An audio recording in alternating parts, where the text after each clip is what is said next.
Ils s'appelaient Aurélien Cuny et Marc Lémus. Ces deux trentenaires ont été froidement tués par balle samedi dernier près de Dunkerque par Paul Domis, un jeune homme aux motivations encore floues, auteur de 3 autres homicides le même jour et dans le même secteur.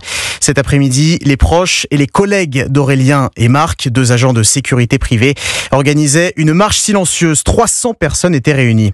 Lionel Gougelot a suivi le cortège pour Europe 1. À l'issue de la marche silencieuse, dans une ambiance pesante, des applaudissements en forme d'hommage dans la zone portuaire de Dunkerque balayée par le vent.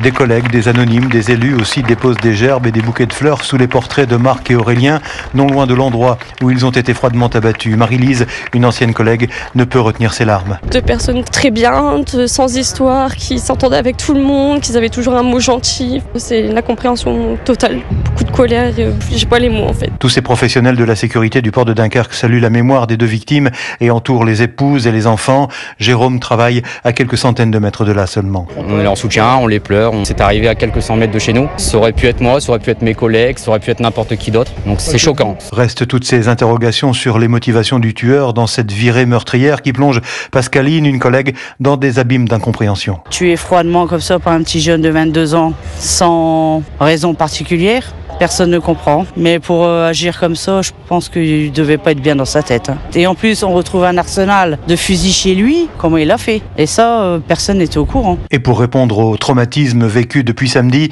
l'entreprise qui employait les 2 agents de sécurité a mis en place une cellule de soutien psychologique pour leurs collègues. À Dunkerque, Lionel Gougelot, Europe 1.